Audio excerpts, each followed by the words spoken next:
Olá, bem-vindos. Este é o Washington Fora de Horas nesta quinta-feira, 9 de abril de 2020. Um dia de sol, amanheceu com sol aqui na área de Washington, de onde vos fala Ana Guedes. Nos próximos 30 minutos vamos dar aqui notícias e informação claramente marcadas pela crise de saúde no mundo, o novo coronavírus, a Covid-19. E começamos exatamente com isso. A pandemia do Covid-19 matou já mais de 87 mil pessoas em todo o mundo desde que a doença surgiu em dezembro e mais de 1,5 milhões estão infectados.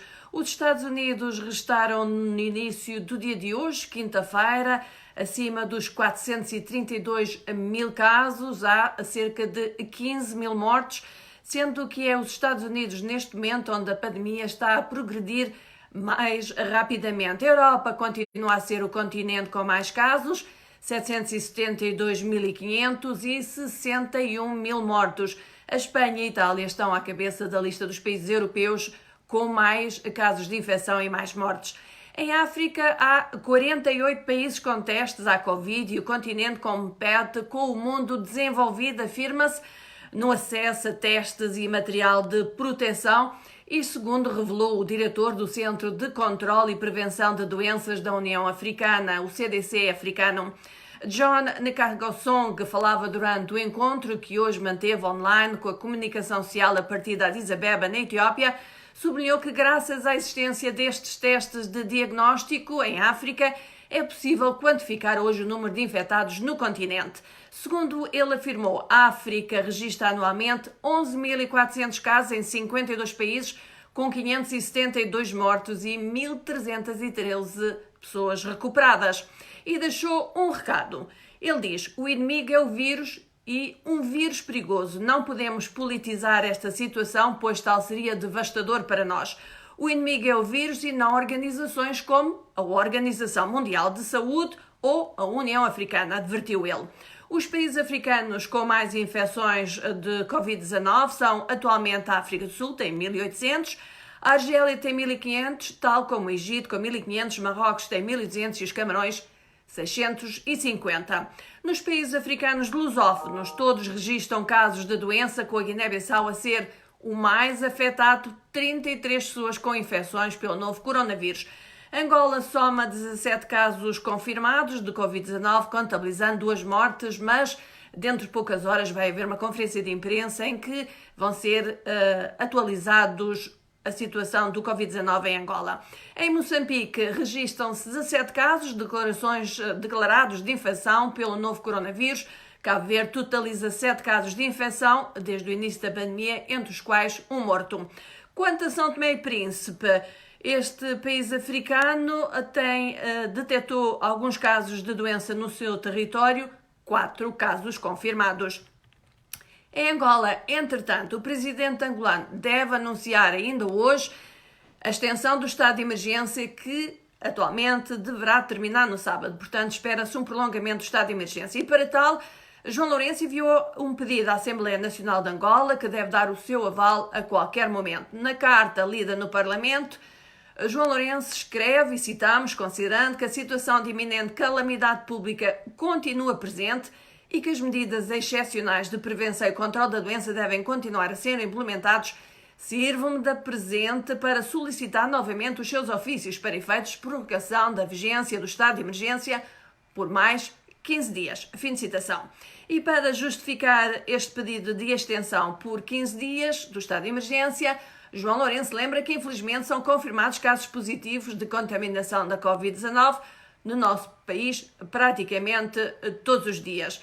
O Instituto de Investigação em Ciências de Saúde processou até ontem, em Angola, 1.094 amostras, das quais se aguardam os resultados de 165 testes.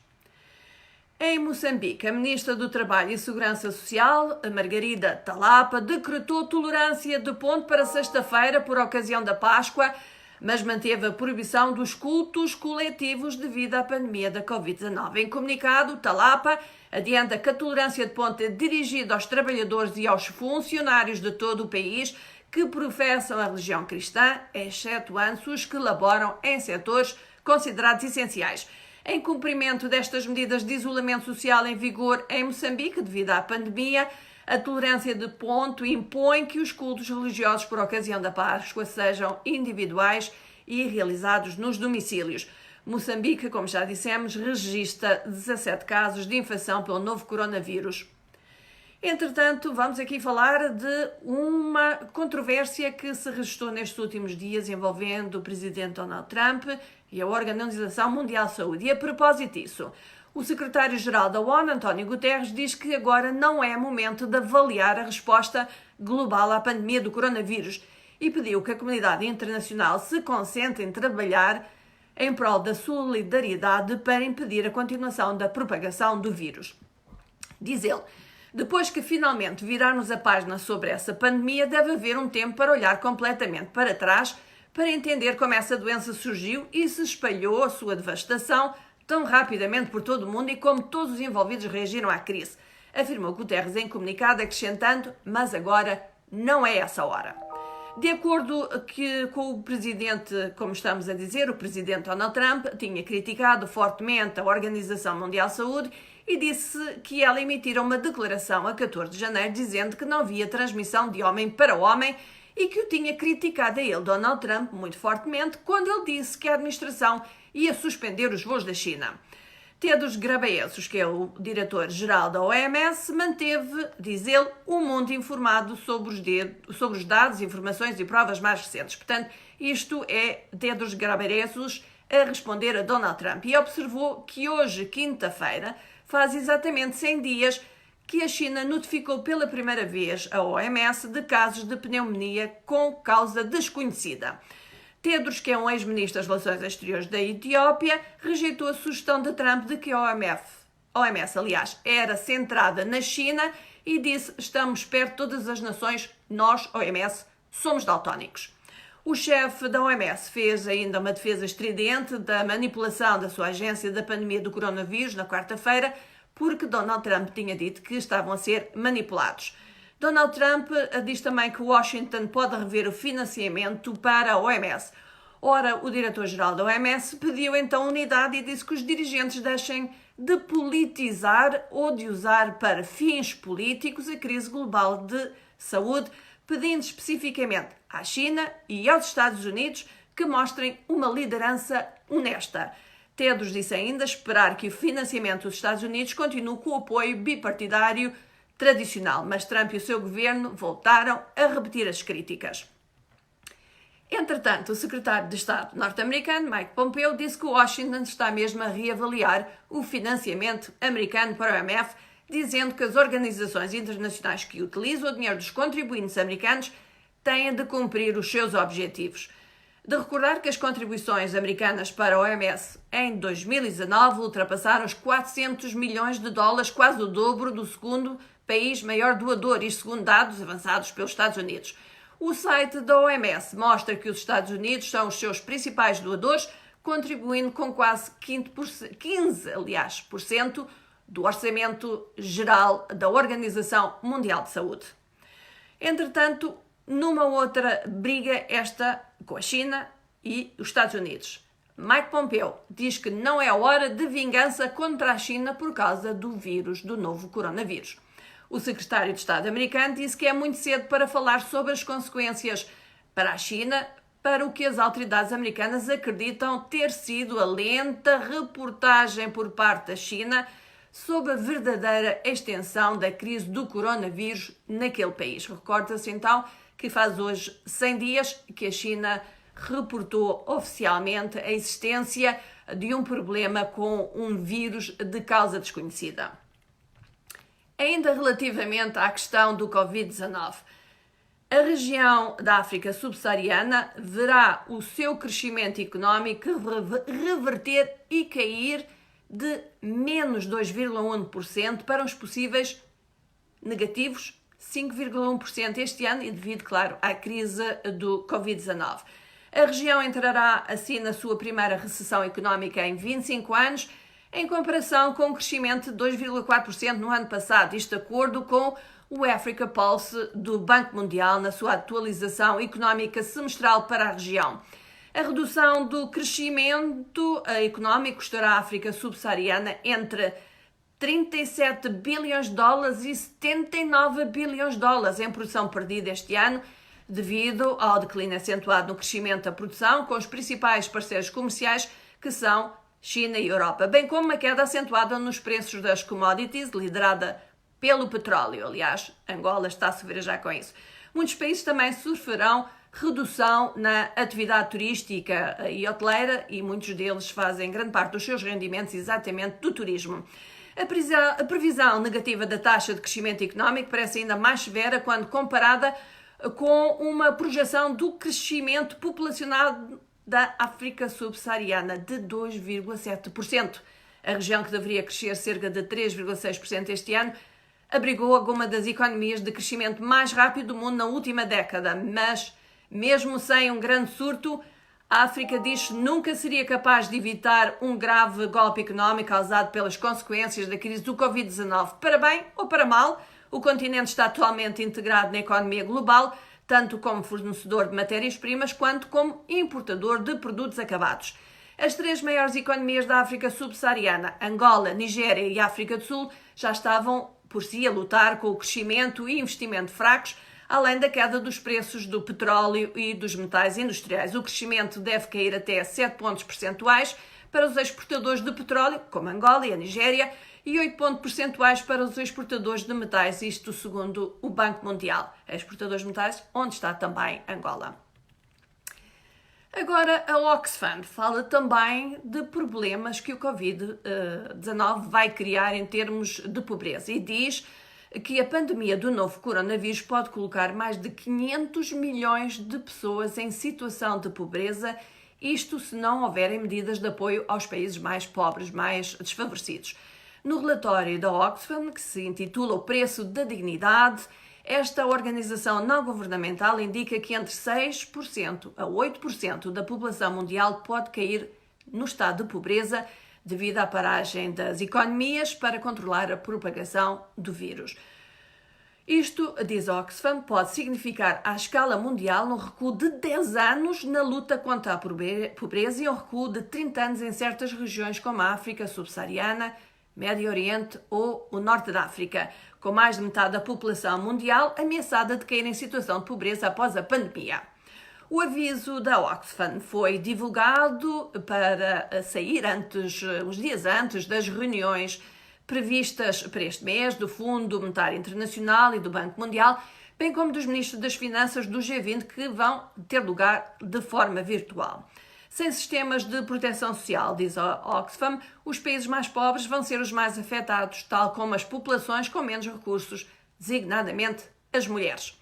Para evitar estes cenários, a Oxfam recomenda a atribuição de uma ajuda direta às pessoas mais afetadas, um pouco o que está a acontecer aqui nos Estados Unidos, um apoio prioritário às pequenas empresas e o condicionamento da ajuda financeira às maiores medidas que tomem em favor das populações favoráveis ou desfavorecidas, quero dizer. E agora, não se esqueçam, este é Washington fora de horas. Como veem, não é o Estúdio 2 da Voz da América, é sim a casa da Ana Guedes, de onde vos envio votos de que estejam a ter uma boa quinta-feira, apesar de todos os condicionalismos existentes neste momento devido ao coronavírus. Vamos aqui dizer que temos aqui alguém, o Chemo Moussa Kandé, que diz que é o rádio da preferência dele. Ainda bem, e esperamos que não seja só este nosso amigo que tenha a Voz da América como uma rádio de preferência. Temos também, diretamente de Maputo, que acaba de entrar, o Basílio João Moaquangunha. A letra é demasiado pequenina para eu conseguir ver, mas espero que não esteja a sacrificar muito o nome do Basílio. Portanto, ele está diretamente de Maputo e o Álvaro Ligeiro Andrade envia-nos votos de bom dia também para todos. E a minha amiga Alves diz saudações. Portanto, continuando aqui, agora vamos ao Brasil, outro país onde é grande, como se dizem os americanos, a mess. É uma grande confusão isto porque o presidente tem uma ideia, o Ministro da Saúde tem outra e os governadores, pelos vistos, também têm outra, mas coincide com a do Ministro da Saúde. Ora então, Jair Bolsonaro recomendou o uso da hidroxicloroquina no combate à pandemia do Covid-19, isto logo na primeira fase de contaminação. Isto segundo Jair Bolsonaro. Na sua terceira comunicação ao país, em 3 semanas, Jair Bolsonaro citou para isso reuniões com médicos e investigadores para defender o uso dos remédios à base do medicamento, apesar de não terem sido completamente testados e de haver relatos de efeitos secundários graves. O discurso decorreu sob o 20º protesto consecutivo em dezenas de cidades brasileiras na forma do panelaço. São aqueles ruidosos protestos populares às janelas do país, não é? Em que as pessoas usam panelas e uma colher de pau, não é? Uma colher de pau para bater e fazer. E então dizem, isto é o contexto do braço de ferro de Bolsonaro com Luís Henrique Mandetta, que é o seu ministro da Saúde, com o qual diverge por completo sobre a política de isolamento social e o uso da cloroquina. O número de mortos na sequência do novo coronavírus no Brasil subiu ontem para 800, há cerca de 16 mil pessoas contagiadas. Entretanto, Lula também deu aqui o seu achegazito. Em isolamento em casa, apenas alguns meses após a sua libertação da prisão, o ex-líder brasileiro Luiz Inácio Lula da Silva disse que o presidente Jair Bolsonaro precisa de mudar a sua abordagem desdinhosa do novo coronavírus, ocorre o risco de ser forçado a deixar o cargo antes do final do seu mandato em dezembro de 2022. Não parece muito, mas pronto. O ex-presidente disse em entrevista à Associated Press que o desafio de Bolsonaro quanto aos pedidos de distanciamento social dificulta os esforços dos governadores e presidentes camarários para conter o vírus. Lula, que governou entre 2013 e 2010, recordam-se, reconheceu ser improvável que Bolsonaro atenda aos pedidos crescentes da oposição para que se demita.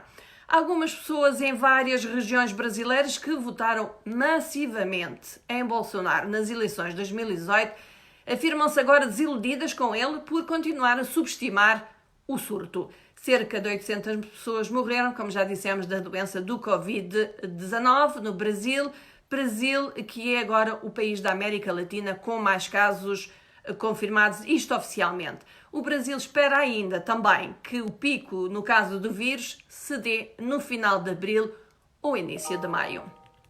E pronto, chega aqui agora uma altura para eu dizer que sexta-feira, não se esqueçam, a Angola Fala Só. Ora, o Angola Fala Só desta semana tem como convidados os ativistas Nuno Álvaro Dalla e Sabala Salazar. O tema que nós propomos é os direitos fundamentais durante o atual estado de emergência. E isto porque há várias pessoas, vários ativistas, a queixarem-se de que as forças de segurança têm estado a ter atitudes que não deveriam ter, porque dizem que estão a fazer cumprir o estado de emergência. Ora, será uma boa oportunidade para nos enviar hoje, agora, as suas perguntas ou os seus comentários para os nossos convidados. E isto porquê? Porque o programa tem que ser gravado devido às condições e aos constrangimentos, não é? Às medidas de prevenção que estamos a pôr em prática na Voz da América, mas a sua participação é essencial. Portanto, pode fazê-lo para o Facebook, vai lá, procura onde está a foto dos nossos convidados e faz as suas observações, as suas perguntas ou os seus comentários. Ou pode fazê-lo através do WhatsApp. E não se esqueça, escreva aí.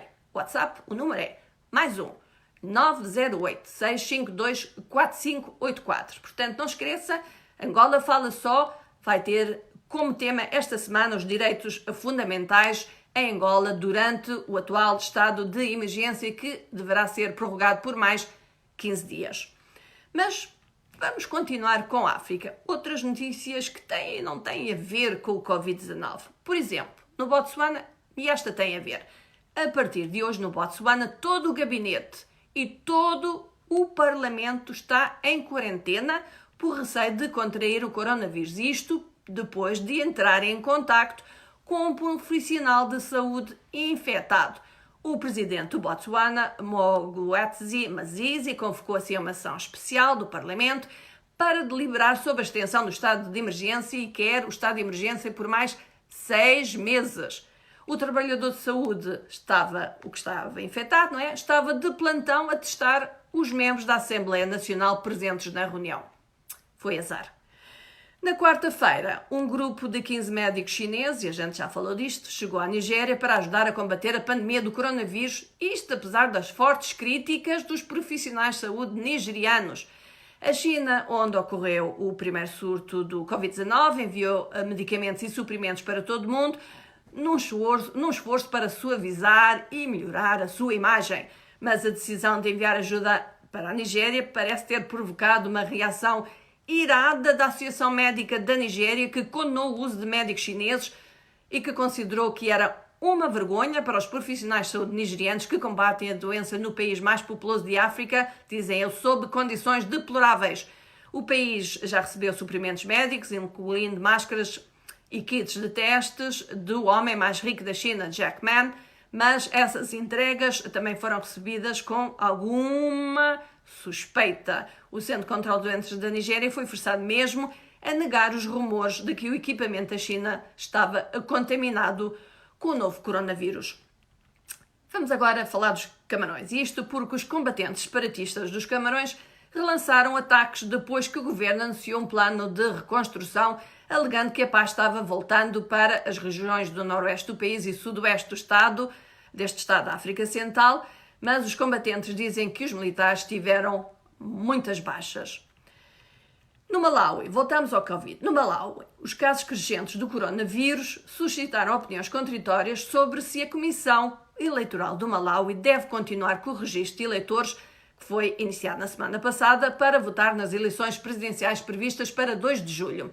Na terça-feira, as autoridades governamentais anunciaram a suspensão do exercício que diziam que colocaria em risco a vida das pessoas, uma visão que é compartilhada por ativistas dos direitos à saúde, mas os especialistas jurídicos legais descartaram esta noção e dizem que apenas a Comissão Eleitoral tem o mandato legal para suspender o processo eleitoral depois de pedir permissão ao Tribunal. Portanto, aqui um braço de ferro entre a parte judicial e a parte governamental. Deve ou não continuar o registro, o recenseamento de eleitores no Malawi.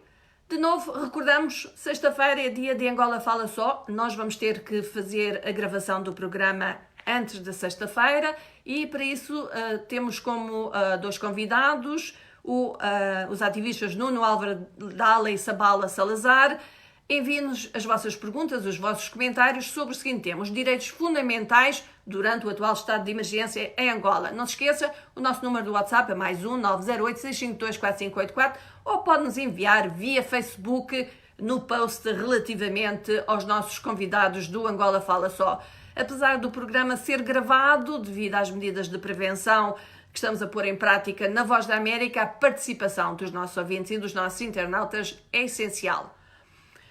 E agora vamos a um país vizinho de Angola. Vamos ao Congo Democrático. E isto porque Vital Kamerhe, um importante aliado do presidente Félix Tshisekedi neste país, foi detido ontem à noite e encontra-se na prisão central de Kinshasa, isto segundo uma fonte judicial. Kamerhe, que se tornou chefe de gabinete de Tshisekedi após um longo período como presidente do Parlamento, foi levado para a prisão de Makala. Ele é uma figura-chave no cenário político do Congo Democrático, tem 61 anos e foi detido sob um mandado de prisão provisória depois de ter sido interrogado durante 6 horas pelo promotor pelo promotor público, em uma investigação sobre a suspeita de má administração de fundos públicos. Esta é a primeira vez que um chefe de gabinete presidencial, uma posição que exerce grande influência no Congo Democrático, e não só no Congo Democrático, foi preso na história daquele país. Agora vamos à Guiné. O presidente guineense Alpha Condé promulgou uma nova controversa Constituição que, segundo os críticos, pode permitir que o líder no poder desde 2010 se aventura pedir um 3º mandato. A Constituição foi aprovada no mês passado pela grande maioria dos eleitores em referendo, que ocorreu apesar de um boicote da oposição e de, na altura, já existirem 2 casos de Covid-19 no país. Condé, que tem 82 anos de idade, diz que a nova Constituição ajudará o país a introduzir novas reformas sociais, principalmente para favorecer as mulheres, diz ele. Mas os opositores dizem que isso redefinirá os limites do mandato presidencial, permitindo a Condé que governe por mais 12 anos, ou seja, a partir de agora começa a contar os mandatos. Mais de 30 pessoas foram mortas em confrontos com as forças de segurança desde que, no final do ano passado, começaram as grandes manifestações contra a Constituição e segundo a Human Rights Watch. Condé é o primeiro líder democraticamente eleito na Guiné, um país da África Ocidental com uma história grande de golpes, líderes autoritários e repressões mortais contra os partidários da oposição. Portanto, estes são temas que nós vamos aqui falar nas próximas emissões e também pode ver no nosso site www.voaportugues.com ou no nosso Facebook, encontra-nos em Voa Português. Mas vamos ao desporto. E continuando com o tema do impacto do coronavírus no desporto, de dizer que na Alemanha o diretor da Liga de Futebol, Christian Seifert, afirmou aquilo que já muito se falava. Este verão, o mercado de transferência dos jogadores vai entrar em colapso.